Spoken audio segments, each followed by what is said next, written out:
بسم الله الرحمن الرحيم. الحمد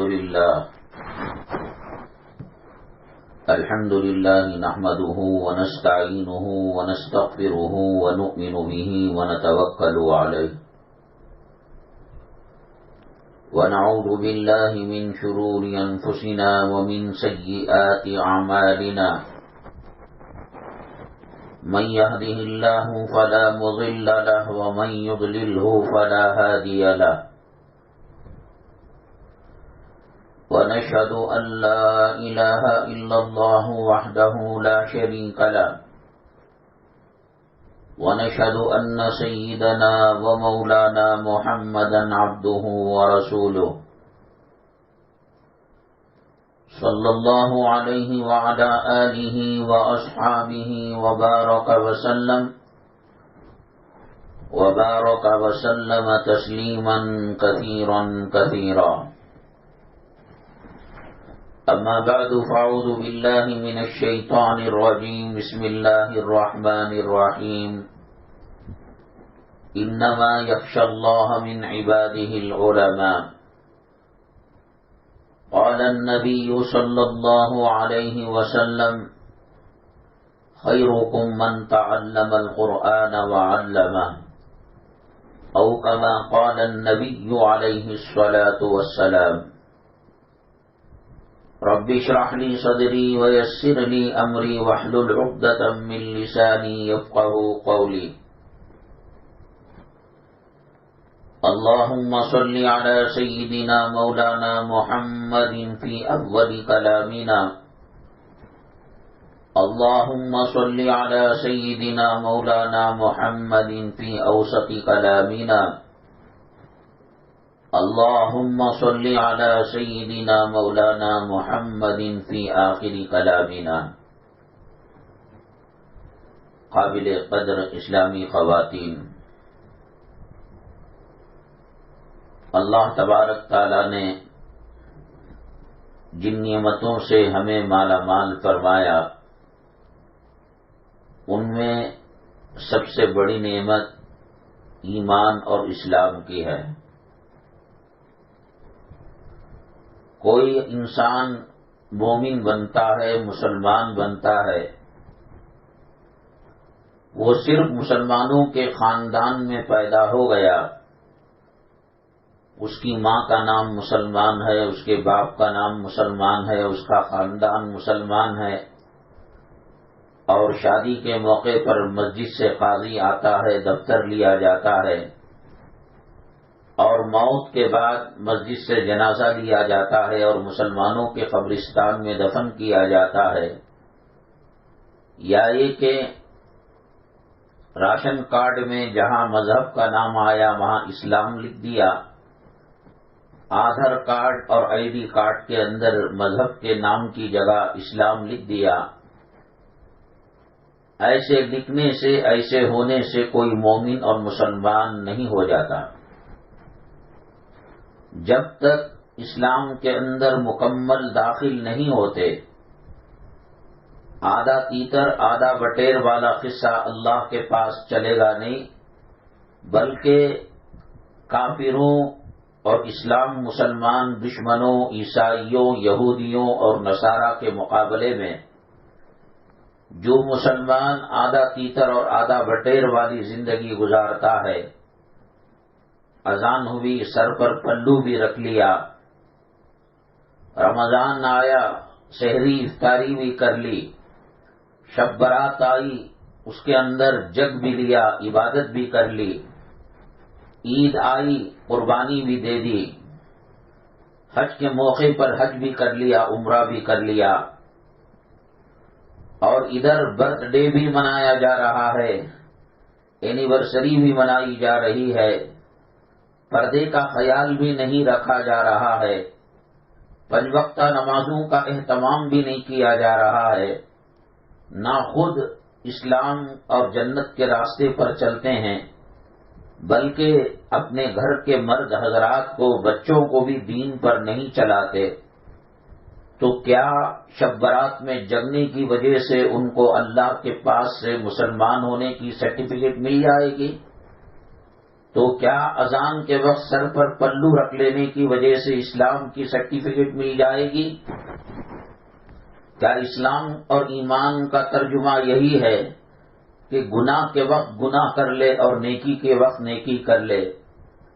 ٹی وی کے اندر بے حیائی کا ناچ اور گانا بھی دیکھے، سیریل بھی دیکھے، فلم بھی دیکھے، عمرہ کے لیے بھی جائے، حج کے لیے بھی جائے، اور یہاں کشمیر، کنیا کماری، اوٹی، لال باغ، تون پارک گھومنے پھرنے کے لیے بھی جائے، وہ اس کی جگہ یہ اپنی جگہ، یہ کیسے ہو سکتا ہے؟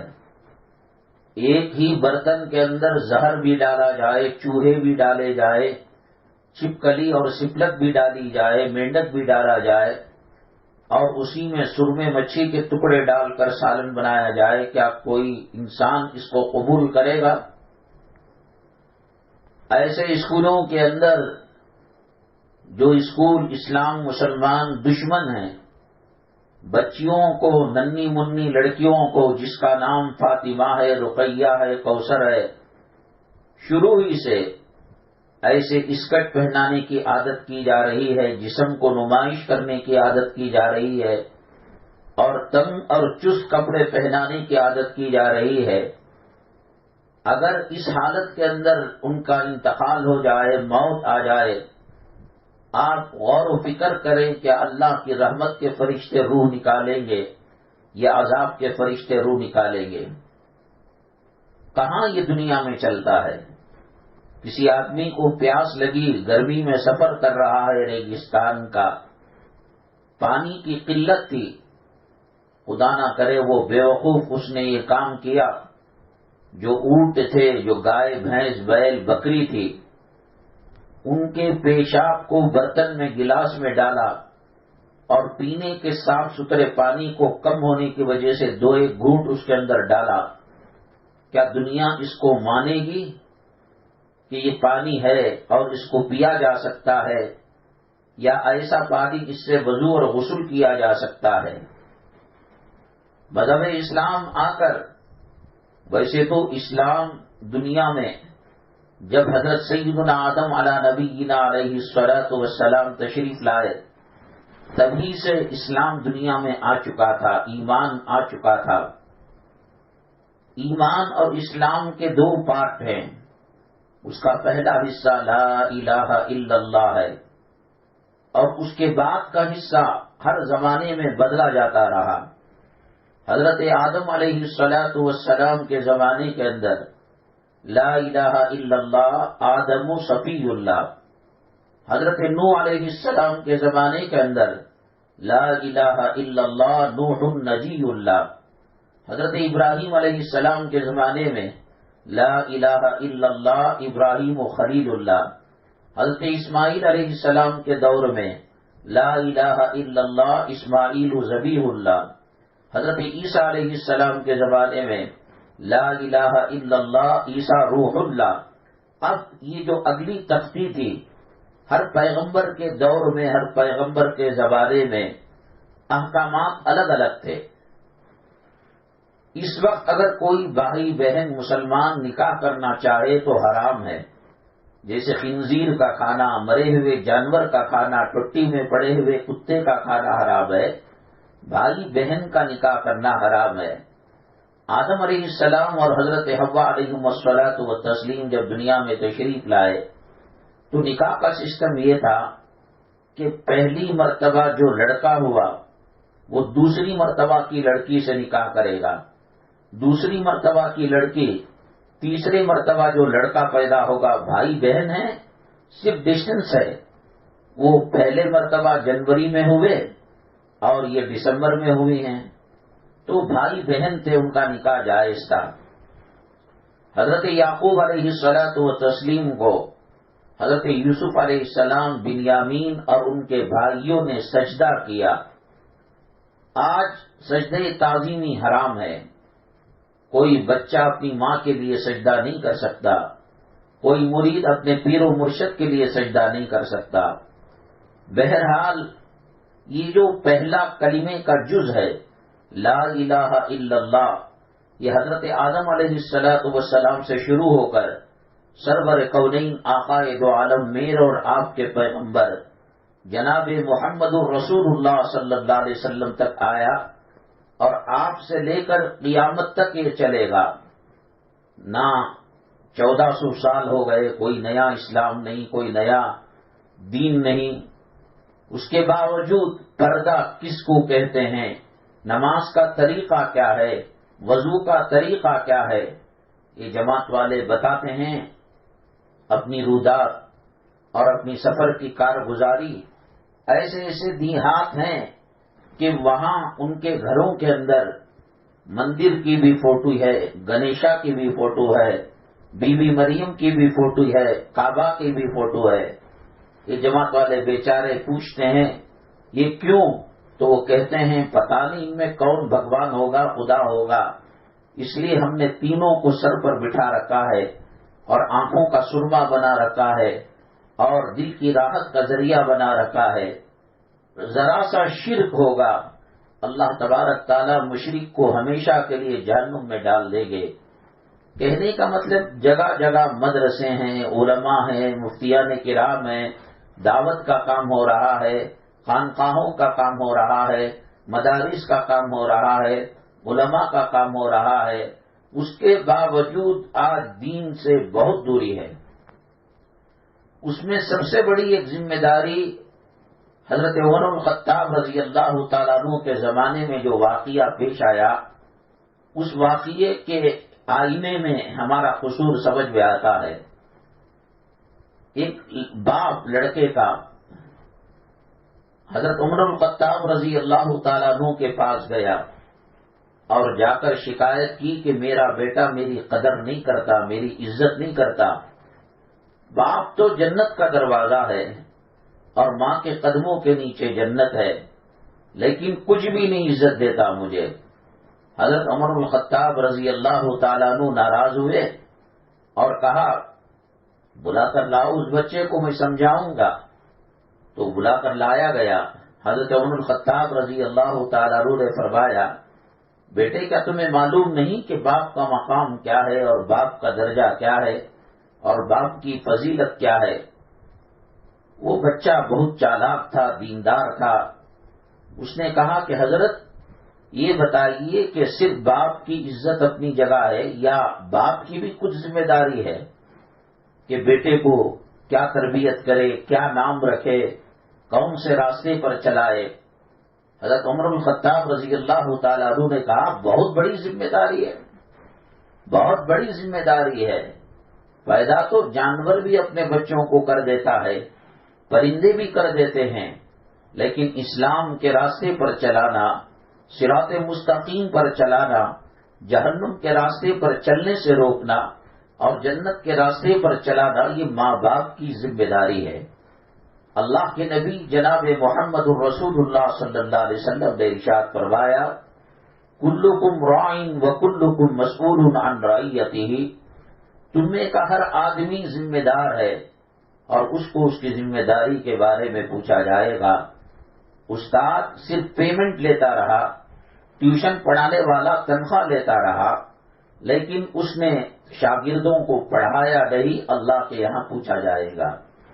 ماں باپ بچوں کو پیدا کرتے رہے، دیندار نہیں بنایا، اسلام پر نہیں چلایا، قرآن کیا ہے بتایا نہیں، وضو کیا ہے بتایا نہیں، نماز جنازہ کیا ہے بتایا نہیں، عالم برزخ قبر کی دنیا کیا ہوتی ہے بتایا نہیں، عالم آخرت کیا ہوتی ہے بتایا نہیں. بس وہ بھی فلم دیکھتے رہے، یہ بھی فلم دیکھتا رہا، وہ سیریل دیکھتے رہے ساس بہو کے کہانیوں کو اور یہ کارٹون دیکھتا رہا. تو قیامت کے دن اللہ تبارک تعالیٰ کے یہاں بہت بڑی پکڑ ہوگی. جیسے نماز کا سوال ہوگا، روزے کا سوال ہوگا، ایمان اور اسلام کے بارے میں سوال ہوگا، زکوٰۃ کے بارے میں سوال ہوگا، ایسے ہی اللہ تعالیٰ کہیں گے کہ بچوں کو پیدا کر کے چھوڑ بھی دیا تھا یا مسلمان بھی بنایا تھا. حدیث پاک میں آتا ہے کل مولود یولد علی الفطرہ فابواہ یحودانہ او ینصرانہ او یمجسانہ، ہر بچہ کارخانے قدرت سے مسلمان بنا کر بھیجا جاتا ہے. مینوفیکچر کارخانے میں کوئی قصور کوئی کمی نہیں ہے. اللہ تعالیٰ بچے کو جب دنیا میں بھیجتے ہیں اسلام کی دولت ایمان کے سرمایے کے ساتھ بھیجتے ہیں. اب وہ کیوں یہودی ہو جاتا ہے؟ اس لیے کہ وہ ماحول یہودیت کا رہتا ہے. ماں باپ خاندان یہودی تو وہ بھی یہودی بن گیا. ماں باپ خاندان قبیلہ کافر تو یہ بھی کافر بن گیا. اور اگر ماں باپ پرہیزگار ہوں، قرآن شریف کی تلاوت کرنے والے ہوں، نماز پڑھنے والے ہوں، جانے انجانے میں بچہ دین اسلام کی طرف لپک کر پڑتا ہے، بجائے اس کے کہ وہ کوئی کارٹون کو دیکھے، بجائے اس کے کہ وہ کوئی ڈانس کرے، بجائے اس کے کہ دنیا کے بارے میں فلموں کے بارے میں کوئی بات کرے. بچہ کلمہ سنائے گا، بچے سے پوچھا جائے گا کتنے ہیں اللہ، کہے گا اللہ ایک ہے. پیغمبر کون ہیں؟ بتائے گا محمد صلی اللہ علیہ وسلم. بہت بڑی ذمہ داری ہے. تو حضرت عمر الخطاب رضی اللہ تعالیٰ عنہ سے وہ بچے نے پوچھا، ماں باپ جیسے اٹھان کرتے ہیں اولاد کی، اولاد اسی سانچے میں ڈلتے ہیں. ایک سادہ تختی ہوتی ہے بچوں کی، اس میں تمل لکھو تو تمل لکھا جاتا ہے، اس میں تیلگو لکھو تو تیلگو لکھا جاتا ہے. اسے بے حیائی کے کپڑے پہناؤ، بے حیائی کے راستے پر بچی چل پڑتی ہے. اسے نقاب ڈالو، گلوز ڈالو، ساکس پہناؤ، برقعے میں رکھو، پردے میں رکھو، وہ ماحول کے اندر نب جاتی ہے. اسے جنتی بنا کر حضرت فاطمہ الزہرا رضی اللہ تعالیٰ عنہ کے راستے پر چلاؤ، وہ چل پڑتی ہے. انہیں ماڈرن بنا کر فلموں میں کام کرنے والی، بے حیائی کرنے والی، بے شرمی کا کام کرنے والی بدکار عورتیں جو کبھی اس مرد سے تعلق رکھتی ہیں کبھی اس مرد سے تعلق رکھتی ہیں. بچے تو لوہے سادہ ہوتے ہیں، سادہ تختی والے، ان کو فلموں کے لائن پر چلاؤ تو چل پڑتے ہیں، ان کو ڈرامے کی لائن پر چلاؤ تو چل پڑتے ہیں، ان کو رابعہ بصریہ کے لائن پر چلاؤ تو چل پڑتے ہیں. وہ متقی پرہیزگار ہوتی ہیں مائیں، امام بخاری پیدا ہوتے ہیں. وہ متقی پرہیزگار ہوتی ہیں مائیں، خواجہ اجمیری رحمت اللہ علیہ پیدا ہوتے ہیں. جن کی مائیں تقوی اور طہارت کی زندگی گزارتی ہیں، وہ ان کے پیٹ سے محدث جنم لیتے ہیں، حافظ جنم لیتے ہیں، مجاہد جنم لیتے ہیں، غازی جنم لیتے ہیں، قرآن کے قاری جنم لیتے ہیں، متقی پرہیزگار جنم لیتے ہیں. اللہ کے نبی جناب محمد الرسول اللہ صلی اللہ علیہ وسلم بیان فرماتے صحابہ کرام ایسا خاموش رہ جاتے گویا پتھر کے مجسمے ہیں. پرندے سروں پر بیٹھ کر چلے جاتے. آج کے بچے جو کارٹون دیکھتے ہیں، فلم دیکھتے ہیں، موبائل ہے نا، ماں باپ یہ سوچ کر یہ بچہ ستا رہا ہے، کھانا پکانے نہیں دے رہا ہے، انگاروں کے پاس چولہے کے پاس آ رہا ہے، کرنٹ کے اندر ہاتھ ڈال رہا ہے، دہلی زنگل کے روٹ کی طرف جا رہا ہے، چلو اس سے بچنے کے لیے دے دیا. ایسا مگن ہوتا ہے، ایسا مگن ہوتا ہے کہ جس کو حدیث پاک میں اللہ کے نبی صلی اللہ علیہ وسلم نے فرمایا، ان تعبد اللہ کأنک تراہ فإن لم یکن تراہ فإنہ یراک. اللہ کے دربار میں نماز ایسے پڑھو، عبادت ایسی کرو گویا تم اللہ کو دیکھ رہے ہو. اگر یہ نہیں کر سکتے کم سے کم یہ عقیدہ بناؤ کہ اللہ تعالیٰ تمہیں دیکھ رہا ہے. ہم نماز میں وہ کیفیت تو لا نہیں سکے. ہماری نمازوں میں نگاہ ادھر ادھر بھٹکتی ہے، نہ ہم تلاوت صحیح کرتے ہیں، نہ رکوع صحیح کرتے ہیں، نہ سجدہ صحیح کرتے ہیں. اللہ اپنے فضل سے حبیب پاک صلی اللہ علیہ وسلم کے صدقے طفیل میں قبول کر لے تو کر لے، ورنہ کسی دارالفتاء کے مفتی کو ہماری نماز کی ویڈیو ریکارڈنگ کر کے بتائیے، وہ تھوک دے گا موبائل پر، وہ ڈسپلے پر تھوک دے گا، کہے گا یہ بھی کوئی نماز ہوتی ہے. جو لوگ پاسپورٹ بناتے ہیں 3 کاؤنٹروں کے اندر ڈاکومنٹس کو دیکھا جاتا ہے، پرکھا جاتا ہے. ایک نقطہ، ایک پوائنٹ زیادہ ہو گیا، اب میرا نام سید انظر ہے، سید کے بعد ایک نقطہ مکھی نے وہاں پر گندگی کر دی، اس کو ایکسپٹ نہیں کیا جاتا۔ دنیا کے آر ٹی او کے اندر، پاسپورٹ آفس کے اندر بڑے سرکاری آفیسر ایک نقطے کو برداشت نہیں کرتے۔ ہماری وہ نماز کے سر سجدے میں ہے اور خیال شادی خانے میں ہے، ہماری وہ نماز کے رکوع میں ہمارا دھڑ ہے اور خیالات اس بات پر ہیں کہ اب نماز کے بعد سیریل دیکھنے کے لیے ٹائم ملے گا نہیں ملے گا، میچ کب تک چلے گی، ڈے نائٹ میچ ہے، فلاں نے کتنے رن بنائے۔ ایک اپلیکیشن فارم پر نقطہ آ جائے، دنیا کی عدالتیں، دنیا کی سرکاری محکمے، آفیسرز اس کو قبول نہیں کرتے۔ جس نماز کے اندر شیطانی خیالات ہو، جو نماز سنت سے ہٹی ہوئی ہو، ایک طرف دسترخوان ہے افطاری کا، مدینہ طیبہ کے کھجور رکھے ہوئے ہیں، زمزم کا پانی رکھا ہوا ہے، افطاری کا سامان رکھا ہوا ہے، اور ان بدبختوں نے افطار ٹائم، سحری ٹائم بول کر سیریل نکالا، اور اس میں بے حیا بے پردہ عورتیں نعت شریف پڑھا کرتی ہیں۔ نعت شریف سننا ہے تو کیا غیر محرم عورت ہی سے سننا ہے؟ نعت شریف اگر سننا ہے، وہ افطاری کا قیمتی وقت جس کے اندر اللہ کے نبی صلی اللہ علیہ وسلم نے فرمایا للصائم فرحتان، روزے داروں کے لیے دو خوشی کی چیزیں ہیں، ایک اللہ سے ملنے کے وقت اس کو خوشی ہوتی ہے، اور افطاری کے وقت، اور جو وہ دعا کرتا ہے اللہ تعالیٰ اس کو قبول کرتے ہیں۔ مطلب یہ ایک تو ہم دین سے ہٹے ہوئے ہیں، اولاد کو ہٹا رہے ہیں، نہ ہماری شادیاں سنت کے مطابق ہیں، نہ ہمارے جنازے سنت کے مطابق ہیں۔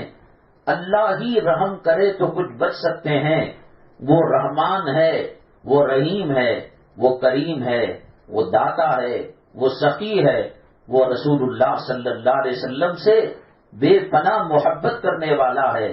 ان کی محبت کے صدقے میں اور آپ بچے ہوئے ہیں۔ کون سا گناہ ہے جو آج مسلمان نہیں کر رہا ہے؟ وہ کون سا جرم ہے جس کو آج مسلمان نہیں کر رہا ہے؟ آج ذرا سا بیمار ہوئے، بڑے سے بڑے اسپیشلٹیز کے پاس جا کر ہمیں ناک میں گندا پانی آتا ہے، آنکھوں میں جلن ہوتا ہے، کمر میں درد ہوتا ہے، آنکھوں سے کم دکھائی دیتا ہے، دور کا دکھتا ہے نزدیک کا نہیں، نزدیک کا دکھتا ہے دور کا نہیں۔ یہ زندگی کب تک چلے گی؟ بتائیے، 60 سال جئیں گے، 70 سال جئیں گے، 100 سال جئیں گے، اور قبروں کے اندر کتنی لمبی مدت رہنا ہے، عالم آخرت کے اندر کتنی بڑی زندگی گزارنا ہے، کتنے ہزار سال ہوں گے اور کتنے لاکھ سال ہوں گے، یہ اللہ ہی بہتر جانتا ہے، ہم نہیں بتا سکتے۔ اس چھوٹی سی زندگی کے لیے اپنی قبر کی زندگی کو ہم برباد کر رہے ہیں۔ نہ نماز کی فکر ہے، نہ تلاوت کی فکر ہے، نہ قرآن کی فکر ہے۔ اب تو ایسا ہے کہ جنازے آپ کی گلی سے جا رہا ہو، عصر کی نماز 5:15 بجے 5 بجے ہو، اور 4:30 بجے فرض کیجئے جنازہ جا رہا ہے، پیچھے کچھ لوگ ملیں گے جو موبائل کے اندر انگلیاں کرتے ہوئے ملیں گے۔ موت نے آخرت کی یاد کو تازہ نہیں کرایا، قبر نے آخرت کی یاد کو تازہ نہیں کرایا۔ وہاں قبر کے اندر تدفین کی جاتی ہے، یہاں درختوں کے نیچے کچھ لوگ بیڑی پیتے ہیں، سگریٹ پیتے ہیں، غیبتیں کرتے ہیں، چغلی کرتے ہیں۔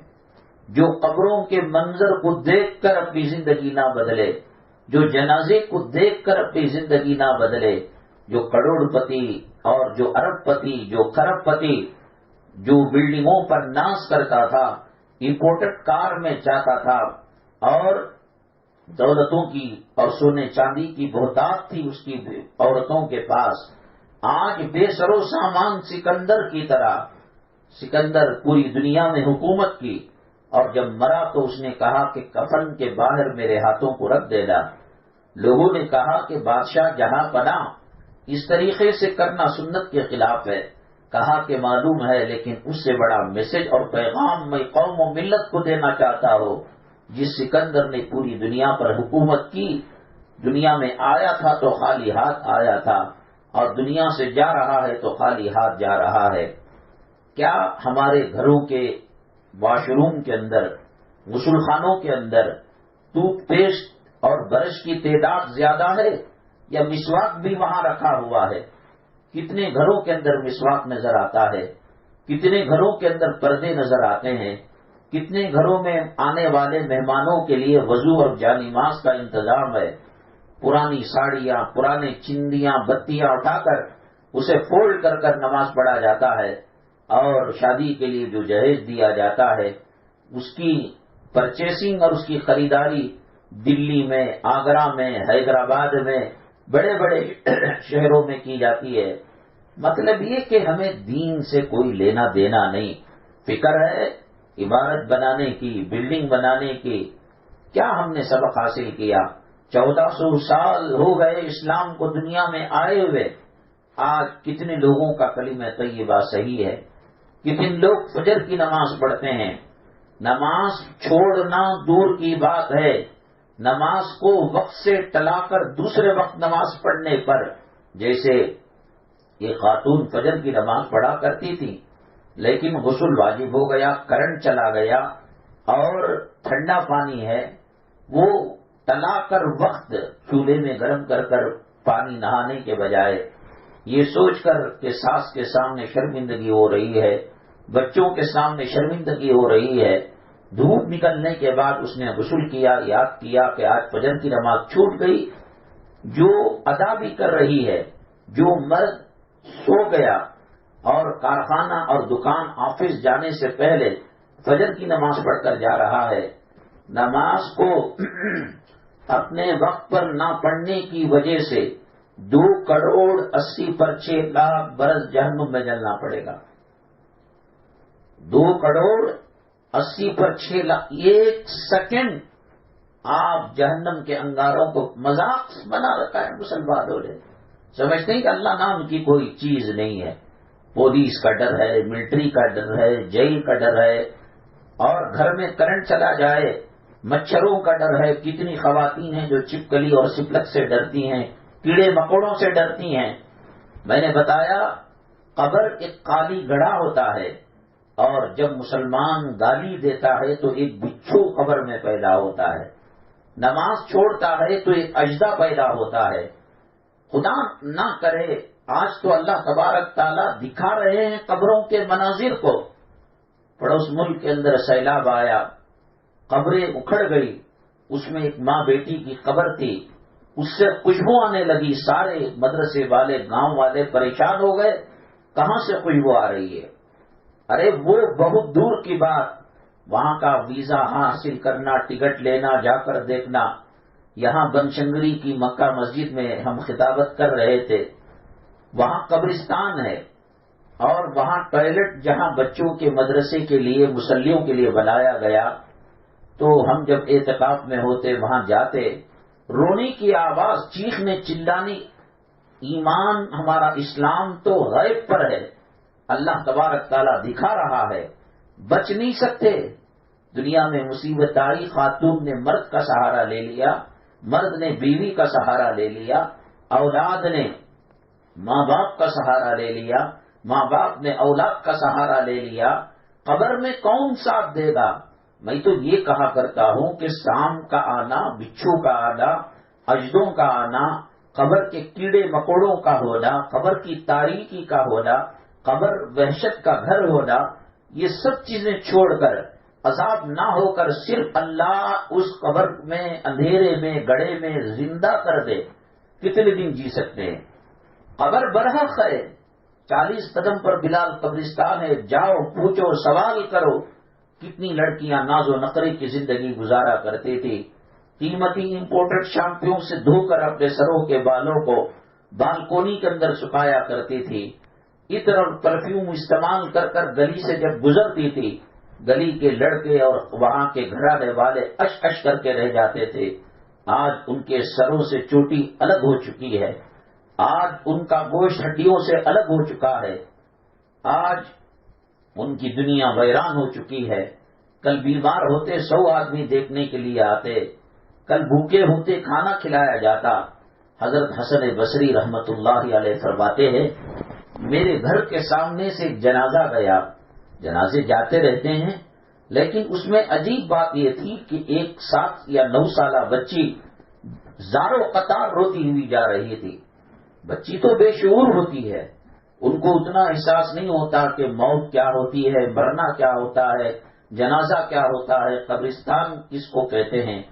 وہ چند دنوں کے بعد جب ماں کو پاتے نہیں، باپ کو پاتے نہیں، اور ان کی یاد آتی ہے کہ میرا باپ رات میں آنے کے بعد گھمانے لے جاتا تھا، آئس کریم کھلاتا تھا، چاکلیٹ کھلاتا تھا، سونے سے پہلے وضو کراتا تھا، دعائیں پڑھاتا تھا، وہ کچھ دنوں کے بعد ان کو یاد ستاتی ہے.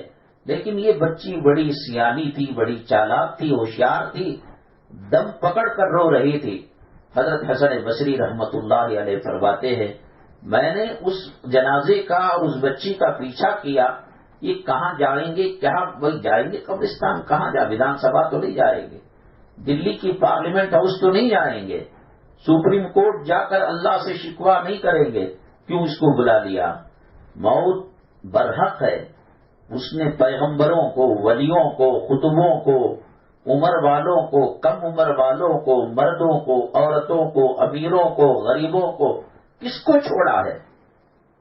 ایک بادشاہ تھا، موت سے بہت ڈرا کرتا تھا، اور اس نے گنبد در گنبد بڑی بڑی ماڈلنگ کی عمارتیں بنائی اور اندر رہنے لگا.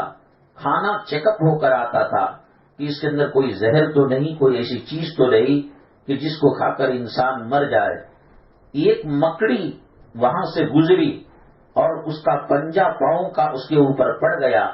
وہ مکڑی زہریلی تھی اور تلووں کے ذریعے سے زہر چڑھنے لگا، اور بند کمرے میں ولو کنتم فی بروج مشیدہ، اللہ کہتے ہیں کہ تم مضبوط گنبدے کے اندر رہو، بہت آنی ہے، اٹل ہے، آ کر رہے گی. وہ مکڑی کے ذریعے سے مر گیا. بڑے بڑے گنبد اس کو بچا نہیں سکے موت کے دامن سے، موت کے آنے سے. اور اللہ کے نبی جناب محمد الرسول اللہ صلی اللہ علیہ وسلم ہجرت فرما کر جا رہے تھے.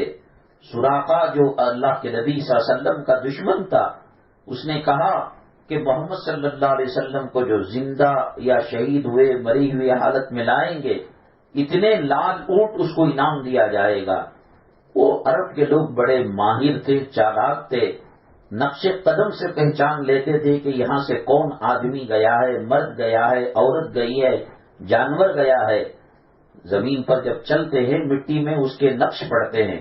ڈھونڈتے ڈھانڈتے غار ثور تک آ گئے اسلام مسلمان دشمن. اللہ تبارک تعالیٰ نے اس کا نقشہ کھینچا ہے. اذ ہما فی الغار اذ یقول لصاحبہ لا تحزن ان اللہ معنا. حضرت ابو بکر صدیق رضی اللہ تعالیٰ عنہ نبی کریم صلی اللہ علیہ وسلم کے قدموں میں اپنی جان نچھاور کر سکتے تھے. خاندان، قبیلہ، 7 زمین 7 آسمان کی دولتیں نبی کریم صلی اللہ علیہ وسلم کے قدموں میں لٹا سکتے تھے. غمگین ہو گئے، پریشان ہوئے. اے اللہ کے نبی صلی اللہ علیہ وسلم، سراقہ کا لشکر اب نظر آ رہا ہے، وہاں مرنا تھا. قیمتی برجوں کے اندر، گنبدوں کے اندر، بلڈنگوں کے اندر، پردہ در پردہ، پردہ در پردہ، 7 بڑے بڑے ڈیم کے اتنے دیواروں کے اندر تھا. مکڑی سے موت دے دی، اور یہاں اسی مکڑی کے جالے کو اللہ نے غار ثور کے منہ پر تن دیا، اور قریب تھا کہ سراقہ کا لشکر اندر داخل ہوتا. ان کے لوگوں نے کہا یہاں تو کبوتر نے انڈا دے رکھا ہے اور مکڑی نے جالا کس رکھا ہے. اس مکڑی نے آپ صلی اللہ علیہ وسلم اور حضرت ابو بکر صدیق رضی اللہ تعالیٰ عنہ کو موت سے بچانے کا اللہ نے اس سے کام لیا. اور وہاں اسی مکڑی نے 7 گنبدوں کے اندر موت سے ڈر کر جو بچ کر جانا چاہتا تھا، اسی مکڑی نے اس کی جان لے لی. موت آتی ہے، حالات کے بدلنے میں وقت نہیں لگتا. آج اتراؤ نہیں، آج گھمنڈ مت کرو، آج تکبر مت کرو. ایک اللہ کے سامنے جھک جاؤ، ساری دنیا ہمارے قدموں پر پڑ جائے گی. آج کہتے ہیں حکومت ہماری بات نہیں مانتی، اذانوں پر پابندی کی بات، مدرسوں پر پابندی کی بات، اور دینی اداروں پر پابندی کی بات. آج حجاب پہن کر کالجوں کے اندر نہیں جا سکتی بچیاں. ہم نے اللہ کی نعمتوں کی بے قدری کی، ہم نے پردے کی بے قدری کی، ہم نے حج کے نام کا مذاق اڑایا، حج کو کاروبار بنایا، حج کو بزنس بنایا، حج کو ریاکاری کا ذریعہ بنایا. حج میں جو کیا سبسڈی ملتی، وہ الٹا 1 لاکھ پر 10,000 روپے جی ایس ٹی دینے کی نوبت آ گئی۔ مشکل ترین ہو گیا حج کا معاملہ، عمرے کا معاملہ۔ قرآن کی بے حرمتی کی، ہم نے گھر کی ٹی وی فریج پر کپڑے ڈالے، غلاف ڈالے، اللہ کے قرآن کو دھول کے اندر لپٹنے دے دیا اور دھول کے اندر سڑنے دے دیا۔ وہ قرآن جو جہیز کے اندر آیا تھا، آج وہ قرآن اٹھا جا رہا ہے تو کسی مردے کی لاش کے سامنے پڑھنے کے لیے اس کو اٹھایا جا رہا ہے۔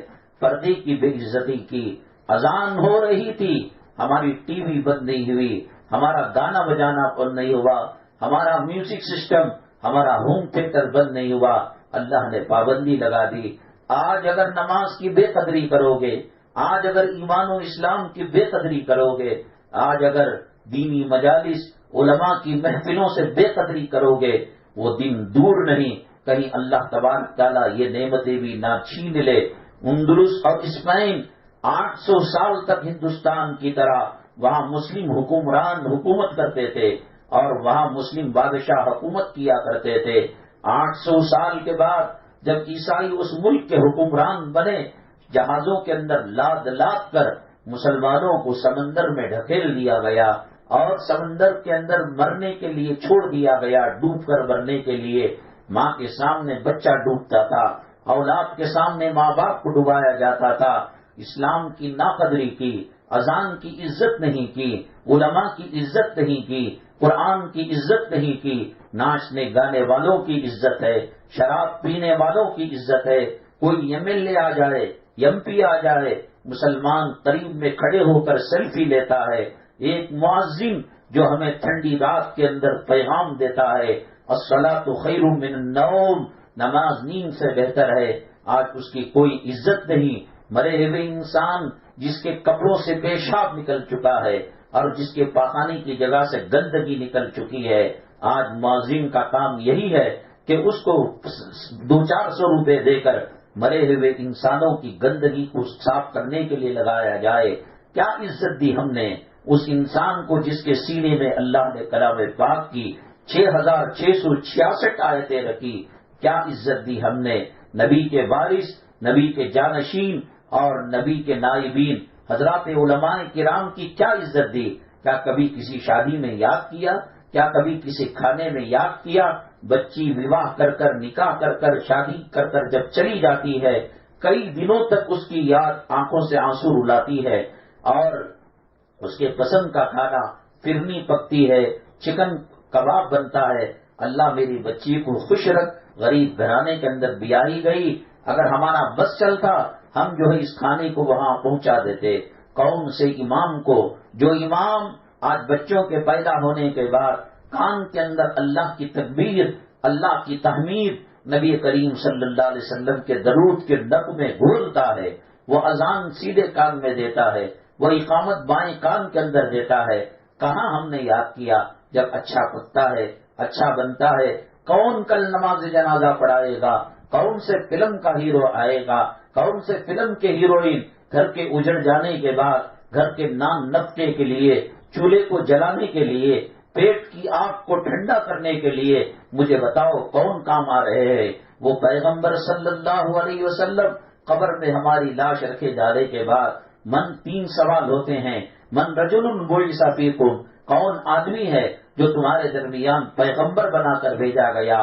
میرے آقا، روضہ مطہرہ اور ہمارے قبر کے درمیان راستے جیسے اندرونی سرنگ ہوتی ہے، ایسا سرنگ بنا اللہ کے حکم سے بنا دیا جاتا ہے۔ آقا کہتے ہیں میرے امتی، میری بیٹی، میری بہن، تو سنتوں کی لاج رکھتی تھی، تو پردے کی لاج رکھتی تھی، تو مرد کو تہجد کے لیے جگاتی تھی، تو بچوں کو کلمہ سکھاتی تھی، تو بچوں کو جنت کے راستے میں چلتی تھی۔ آج تو قبر کی تاریخ کو دیکھ کر ڈر گئی، تو گھبرا گئی۔ میں ہوں محمد صلی اللہ علیہ وسلم، تو بتا دے جواب میں، کون ہے تیرا رب؟ کیا ہے تیرا دین؟ کون پیغمبر تیرے پاس آئے تھے؟ بٹیا، ڈرنے کی کوئی بات نہیں۔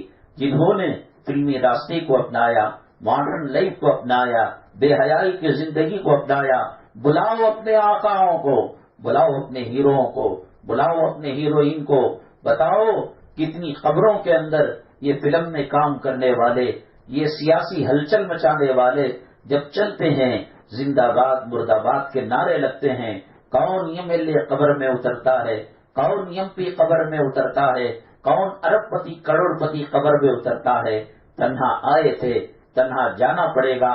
بہت بڑا احسان کیا باپ نے، اور بہت بڑا احسان کیا خالد نے، اور بہت بڑا احسان کیا بیٹوں نے، رشتہ داروں نے۔ یہی کیا کہ مٹی ڈالنے کے بعد منہا خلقناکم کے 3 یا 60 یا 5 ڈھیلے اس کے اوپر پھینک کر آ گیا، 40 قدم جا نہیں پاتا۔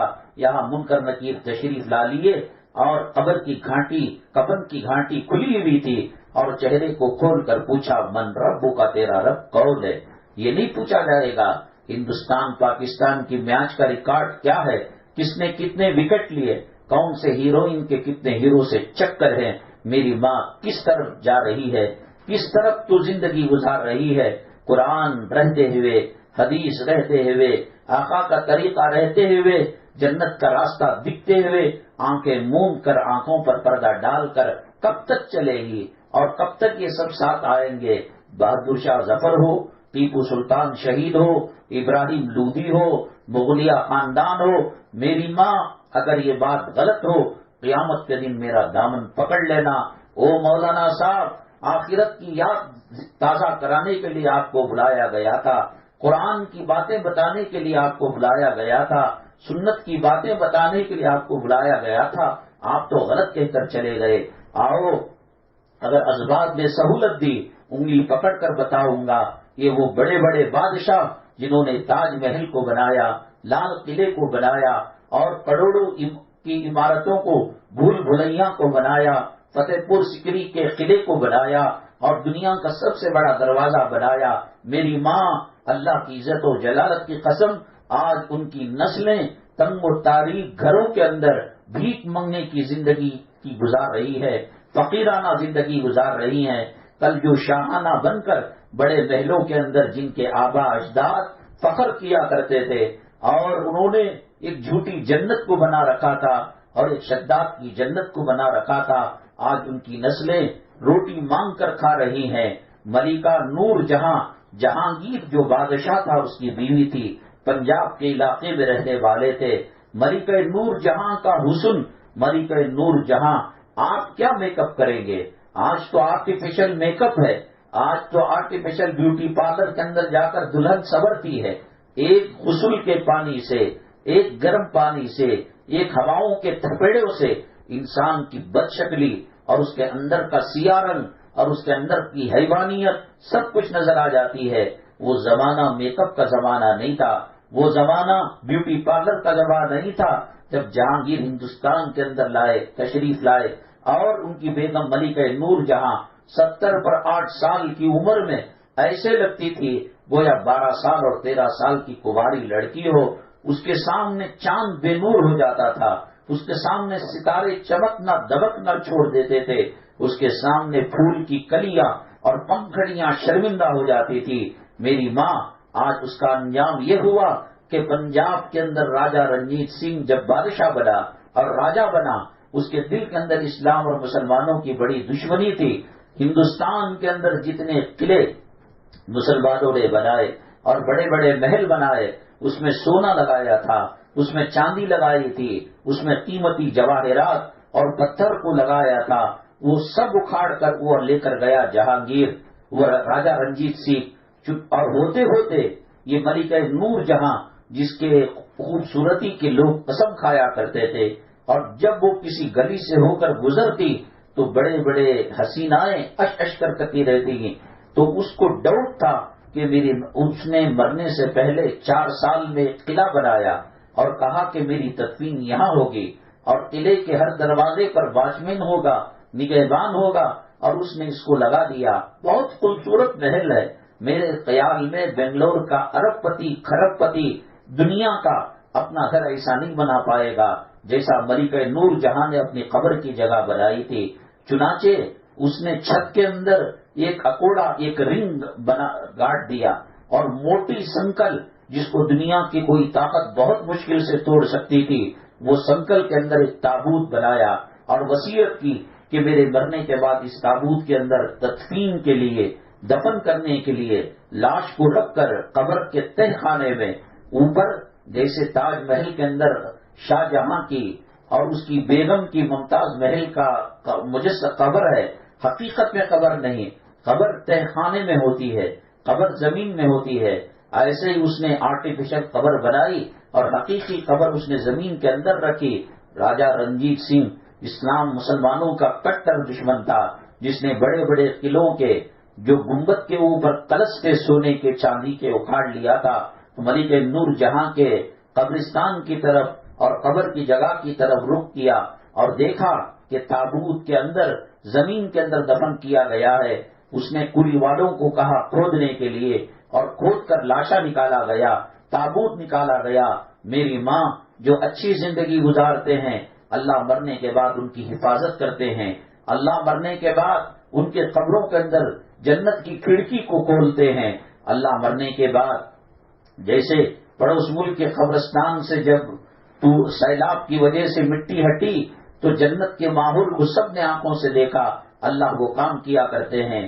آج بیجاپور کے اندر آپ نے سنا ہوگا بولی گنبد ہے، وہاں کیا ہوتا ہے؟ لوگ چیختے ہیں، چلاتے ہیں، لوگ ڈانس کرتے ہیں۔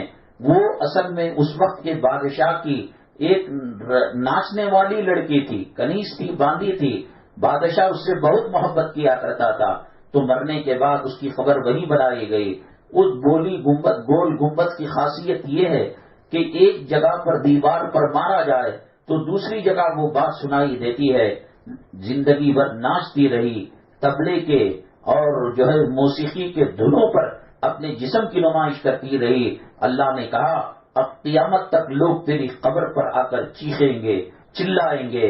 حضرت شاہ ولی اللہ محدث دہلوی رحمت اللہ علیہ، حضرت ٹیپو سلطان شہید رحمت اللہ علیہ، حضرت خواجہ اجمیری رحمت اللہ علیہ، حضرت فرید الدین گن شکر رحمت اللہ علیہ، حضرت مولانا الیاس صاحب رحمت اللہ علیہ، نہ وہاں پر کوئی چیخ رہا ہے نہ چلا رہا ہے۔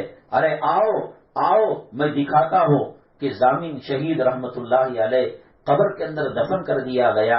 ان کے خبر کو اللہ تبارک تعالیٰ نے جنت کی کیاریوں میں سے کیاری بنایا تھا۔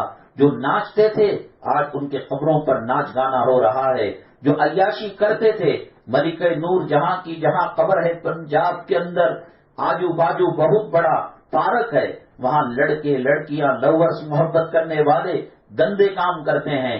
خواجہ اجمیری رحمت اللہ علیہ کے مزار پر وہ قرآن پر مرے، قرآن پر جیے، قرآن پر زندگی گزاری اور قرآن پر خاتمہ ہوا۔ آج ان کے مزار کے پاس اللہ کا قرآن پڑھا جا رہا ہے۔ آؤ میں دکھاتا ہوں تھانہ بھون کے اندر حضرت تھانوی رحمت اللہ علیہ کے مزار مبارک پر قرآن پڑھا جا رہا ہے۔ رائے پور کی خانقاہ کے جو بزرگ تھے، جو اللہ والے تھے، وہ ہمیشہ ذکر کیا کرتے تھے، اللہ اللہ اللہ۔ میرے سفر کے اندر میں گیا تھا، تہجد سے پہلے دنیا بھر کے لوگ آئے ہوئے تہجد کے وقت تہجد پڑھ کر اللہ اللہ ایسا کہتے ہیں، خدا کی قسم لگتا ہے کہ درخت بھی نعرہ پکار رہا ہے، درخت بھی حمد و ثنا خوانی کر رہا ہے، اور وہاں کے کنکر کنکر اللہ کا نام لے رہے ہیں۔ جن کی زندگیاں قرآن پر گزری آج ان کے قبروں پر قرآن پڑھا جا رہا ہے، جن کی زندگیاں ناچ گانے پر گزری آج ان کے قبروں پر ناچ گانا ہو رہا ہے، اور قبرستان کے ارد گرد عشق کا، لو کا، زنا کا، بدکاری کا، عیاشی کا ماحول ہے۔ کوئی ان پر آج فاتحہ پڑھنے والا نہیں ہے۔ حضرت شاہ ولی اللہ محدث دہلوی رحمت اللہ علیہ ایسے جتنے بزرگ ہیں ان کے قبروں پر جو ہے آج جو ہے تلاوت کی جا رہی ہے۔ اور جب اکبر کا فتنہ آیا تو اس وقت جس بزرگ نے اس کے فتنے کو ختم کیا، پنجاب کے اندر آج ان کی قبر پر تقریباً 2400 گھنٹے اللہ کے قرآن کو تلاوت کی جاتی ہے۔ وہ اپنی زندگی کے اندر جب قرآن پر پابندی کی بات آئی تو اس وقت قبرستان کے ایک قبر کے کو گڑھا بنا کر، انڈر گراؤنڈ بنا کر بچوں کو لے جا کر قرآن پڑھایا کرتے تھے، تاکہ اللہ کا قرآن محفوظ رہ سکے، تاکہ اللہ کے قرآن کی بے حرمتی نہ ہو سکے۔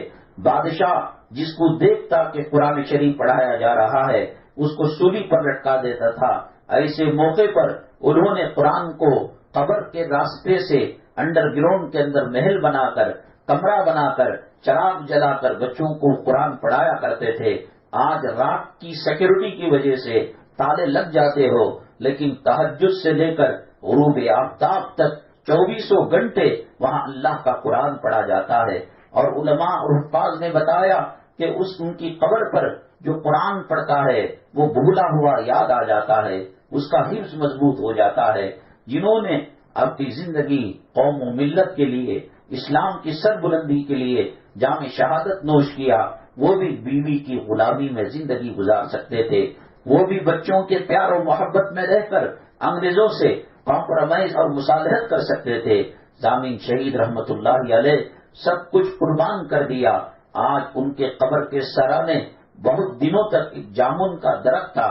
حضرت اقدس فضائل اعمال کے لکھنے والے حضرت مولانا زکریا صاحب رحمت اللہ علیہ ہجرت کر کر مدینہ طیبہ چلے گئے. ان کی خواہش تھی کہ موت مدینہ طیبہ میں آئے اور جنت البقیع میں دفن کیے جائے. آج ہماری خواہش جو روح کی مرد کے پاس زندگی بھر گزارے اور مرنے کے بعد بھی وہاں پیچھا گئی. مرد عورت کے پاس ایسی بات نہیں. جو جنتی ہوتا ہے اس کا الگ قبر میں مقام ہوتا ہے، جو دوزخی ہوتا ہے قبر میں اس کا الگ مقام ہوتا ہے. بہرحال مدینہ طیبہ کی سب کچھ رحمتیں اور برکتیں ہونے کے باوجود ہندوستان سے کوئی شخص عمرے کے لیے، حج کے لیے مدینہ طیبہ کی زیارت کے لیے جاتا. حضرت کہتے ضامن شہید رحمت اللہ علیہ کے مزار مبارک کے پاس سرانے جو جامن کا درخت ہے اس کا پھل لے کر آنا. حضرت سے پوچھا گیا، حضرت مدینہ طیبہ کے کھجور آپ اتنا نہیں مانگتے، وہ تو یہاں مل جاتے ہیں آسانی سے. اجوا کھجور کی اتنی طلب نہیں کرتے جتنا کہ آپ وہاں کے جامن کی. حضرت نے فرمایا اللہ تبارک تعالی شہداء کی قبروں کو جنت کی کیاریوں میں سے اور جنت کے باغوں میں سے، قبر جنت کے باغوں میں سے ایک باغیچہ ہوتا ہے، قبر جہنم کے گڑھوں میں سے ایک گڑھا ہوتا ہے. نیکوکار زندگیاں گزارنے والے ان کی قبر جنت کا ایک جو ہے منظر ہوتا ہے اور جنت کی کھڑکی کھولی جاتی ہے. حضرت فرماتے ہیں کہ مجھے دنیا کے کسی پھل میں وہ مزہ نہیں آتا سوائے حضرت ضامن شہید رحمت اللہ علیہ کے سرانے جو جامن کا درخت ہے وہ جامن کھانے میں. کہا گیا کیوں؟ کیونکہ جنت کے باغیچے کے اوپر اس کا درخت ہے اور اس کے اثرات پھل میں جا کر وہ مٹھاس دیتے ہیں، وہ لذت دیتے ہیں کہ دنیا کا کوئی پھل وہ لذت نہیں دے سکتا. میری ماں کفن کا پہننا برحق ہے، جنازے کے اندر سونا برحق ہے، موتا کا غسل دینا برحق ہے. میری ماں جنازے میں لگ کر نماز جنازہ کی تکبیریں پڑھنا برحق ہے. میری ماں جنازوں کو کندھا دینا برحق ہے. رات کی تاریکی میں 10 بجے 12 بجے جب سناٹا سایہ ہوا ہو اور چھایا ہوا ہو اور جنازہ لے جا کر قبرستان کے اندر کھڈا کھود کر ڈالا جا رہا ہو، زندے ہوتے کیا ایسی تاریک کمرے کو، ایسے اندھیرے کمرے کو برداشت کرتے؟ اللہ کے نبی صلی اللہ علیہ وسلم نے فرمایا قبر روزانہ چیخ کر کہتی ہے میں تنہائی کا گھر ہوں، میں کیڑوں کا گھر ہوں، میں بچھوؤں کا گھر ہوں، میں سانپ اور اژدھوں کا گھر ہوں اور میں وحشت کا گھر ہوں. کیا ہم نے اس کی ندا کو سنا؟ کیا ہم نے تیاری کی؟ ہمیں بلڈنگ چاہیے، ہمیں پراپرٹی چاہیے، ہمیں اینیورسری چاہیے شادی کی، ہمیں برتھ ڈے چاہیے، ہمیں قیمتی کپڑے چاہیے. اگر قیمتی کپڑے اور قیمتی انگوٹیاں اور قیمتی کڑے انگلیوں میں پھنس جائے، علماء نے لکھا ہے کہ ان چاندی اور جو ہے سونے کے انگوٹیوں کو چھلوں کو رکھ کر قبر میں نہیں ڈالا جائے گا، گوشت کو کاٹ کر نکال کر اس کو قبر کے اندر دفن کیا جائے گا. حسن بصری رحمت اللہ علیہ فرماتے ہیں کہ میں پیچھا کیا اور جانے لگا قبرستان کے اندر. جب ان کو دفن کر دیا گیا اور لوگ چلے گئے، کسی طریقے سے وہ چھپا کر باپ کے قبر کے پاس آ گئی اور زارو قطار رونے لگی. حضرت حسن بصری رحمت اللہ علیہ فرماتے ہیں میں دیکھ رہا تھا یہ منظر. بچی کہہ رہی تھی ابو کل تو آپ اس دنیا میں تھے، کل تو آپ اس دھرتی کے اوپر تھے. ابو بچھونا لگانے کے لیے مجھے بلاتے تھے، ہر رات بچھونا میں لگایا کرتی تھی، پیروں کو دابا کرتی تھی. ابو اب آپ کو قبرستان کے اندر رکھ دیا گیا ہے، مٹی کے حوالے کر دیا گیا ہے. کوئی چراغ نہیں، کوئی بلب نہیں، کوئی ہمسایہ نہیں، کوئی ہم سفر نہیں. ابو آپ کا بسترا کون لگا رہا ہے؟ آپ کے پیر کون داب رہا ہے؟ ابو سحری میں کھانے کا وقت ہو جاتا تو میں روٹی اور چاول لے کر کھانا لے کر سحری کا انتظام کرنے آیا کرتی تھی، افطاری میں روح افزا شربت بنا کر میں دیا کرتی تھی اور آپ کے لیے کھجور لایا کرتی تھی۔ ابو آپ کی افطاری کے لیے کون افطاری کرا رہا ہے؟ ابو کس کا سہارا لے رہے ہیں؟ حضرت حسن بصری رحمۃ اللہ علیہ دوڑ کر آئے، بچی کو سینے سے لگا لیا، آنسوؤں کو پوچھا اور کہا بیٹی یہ نہیں کہا کرتے، اب یہ پوچھ ابو تمہارا کفن میلا تو نہیں ہو گیا؟ ابو تمہارے پسلیاں مل تو نہیں گئے؟ ابو کیا تمہارے قبر کے اندر اجدا تو مسلط نہیں ہو گیا؟ ابو کیا تمہارے قبر کے اندر بچھو تو مسلط نہیں ہو گیا؟ اور آخری سوال یہ کرنا بیٹیا، ابو سے پوچھنا کیا قبلے سے تمہارا سر کو پھیر دیا گیا؟ اگر قبلے کی طرف منہ ہے ابو جنتی ہیں، اگر قبر کے اندر اجدے نہیں ہیں، بچھو نہیں ہیں، عذاب نہیں ہے، وہ قبر جنت کی منزلوں میں سے ایک منزل ہے۔ کیا تیاری کی ہم نے؟ دیکھتے دیکھتے بچپنا چلا گیا، دیکھتے دیکھتے شادیاں ہو گئی، دیکھتے دیکھتے صاحب اولاد ہو گئے، دیکھتے دیکھتے ماں باپ بن گئے، دیکھتے دیکھتے دادا دادی بن گئے، دیکھتے دیکھتے نانا نانی بن گئے۔ اب خاندان کا ہر آدمی پوچھتا ہے کیا وہ نانی مری نہیں؟ کیا وہ دادا مرا نہیں؟ ارے بھائی دادیں پورے نکل گئیں، چپا منہ کو آ گیا، آنکھ کو دکھتا نہیں، چلنے ہوتا نہیں، ایسا پیشاب پاخانہ بچھونے پر کر رہے ہیں، بیٹمان لے رہے ہیں، انہوں چلے گے تو اچھا ہوتا ہے۔ قال کم لبثتم فی الارض عدد سنین، پوچھے گا اللہ کتنا دنیا میں رہے؟ قالوا لبثنا یوما او بعض یوم فاسأل العادین، اللہ ایک آدھا دن یا ایک دن ہم دنیا میں رہے، کأنہم یوم یرونہا لم یلبسوا الا عشیۃ او ضحاہا، ایسا رہے گویا ایک رات کا وقت یا رات سے زیادہ اشراق اور چاٹ کا وقت۔ اس کے لیے آخرت کو برباد کرنا کون سی عقل مندی ہے؟ اللہ توبہ کو پسند کرتا ہے، اللہ تبارک تعالیٰ معافی مانگنے کو قبول کو فرماتا ہے۔ اللہ ہم گناہوں سے معافی مانگتے ہیں، اللہ ہم بے پردگی کا کام نہیں کریں گے، بے حیائی کا کام نہیں کریں گے، بے شرمی کا کام نہیں کریں گے، اللہ ہم مخلوق کا دل نہیں دکھائیں گے، اللہ نمازوں کا اہتمام کریں گے۔ اس مجلس کے مبارک صدقے میں اللہ ہمیں بدل دے، ہمارے دلوں کو بدل دے، ہماری زندگیوں کو بدل دے، زمین و آسمان کی بلاؤں سے، روحانی جسمانی بیماریوں سے، قرض کی لعنت سے اور قانون کی سختی سے اور گھر کے بے محبت والی زندگی سے اللہ ہماری حفاظت فرما۔ اگلے ہفتے انشاءاللہ آیت کریمہ اور قرآن خوانی ہوگی، پتا نہیں کون سا معصوم اللہ کا بندہ ہوگا، اللہ کی بندی ہوگی، اس کے صدقے میں اللہ ہماری دعاؤں کو قبول کرے گا، ہمارے مرحومین کو اصال ثواب پہنچے گا، امت محمدیہ کو پہنچے گا۔ آج امت فتنوں کی زندگی گزار رہی ہے، آزمائش کی زندگی گزار رہی ہے، پتہ نہیں کون سی مسجد پر کب تالا لگ جائے، کون سے مدرسے پر کب پابندی لگ جائے، کون سی اذان کی آواز کو کب پست کر دیا جائے۔ ہماری شامت اعمال لے، ہمارے گناہوں سے اللہ ناراض ہو چکا ہے۔ اللہ ہم تیرے بندے ہیں، ہمیں معافی کا پروانہ دے دے، ہمیں جنت کا پروانہ دے دے، ہمیں جہنم سے خلاصی کا پروانہ دے دے۔ بہت سارے یہاں آئے ہیں جن کے گھروں کے اندر لوگ بیمار ہیں، بالخصوص اس مدنی منزل کی خدمت کرنے والے، ان کے ایک رشتہ دار ہیں شیخ امیر صاحب آئی سی یو میں ہیں، ہمارے ساڑھو صاحب وکٹوریہ ہاسپٹل میں مری شریف، وہ بھی جو ہے کشمکش کی زندگی گزار رہے ہیں۔ اللہ تمام بیماروں کو صحت و شفا نصیب فرمائے، ہر قسم کی بلاؤں سے مصیبتوں سے ہماری امت مسلمہ کی حفاظت فرمائے۔ اللہ کسی کا محتاج نہ بنائے، اپنی محتاجگی کے اندر رکھے۔ اللہ عزت کے ساتھ کلمے کے ساتھ ہماری زندگی گزارنے کی توفیق نصیب فرمائے اور کلمے پر ہمارا خاتمہ فرمائے۔ یاد رکھیں اگلے ہفتے آیت کریمہ قرآن خوانی اور اجتماعی دعا ہوگی، 2:30 بجے سے مدنی منزل کے اندر کلام پاک کی تلاوت شروع کی جائے گی۔ اڑوس پڑوس کو لے کر آئے، اپنے لیے قبر کے اندر جنت کی کھڑکی کا ریزرویشن کرا لے، آخرت کی رسوائی سے اور جہنم کے عذاب سے پناہ پانے کا آپ ریزرویشن کرا لے۔ اللہ ہماری مرادوں کو پورا فرمائے۔ الحمدللہ رب العالمین والصلاة والسلام علی سید المرسلین وعلی آلہ وصحبہ اجمعین ومن تبعهم بإحسان إلى يوم الدين۔ اللهم ارحم امت محمد صلی اللہ علیہ وسلم، اللهم اصلح امت محمد صلی اللہ علیہ وسلم، اللهم فرج حج امتی محمد صلی اللہ علیہ وسلم. سبحان ربک رب العزت عما یصفون وسلام علی المرسلین والحمد للہ رب العالمین.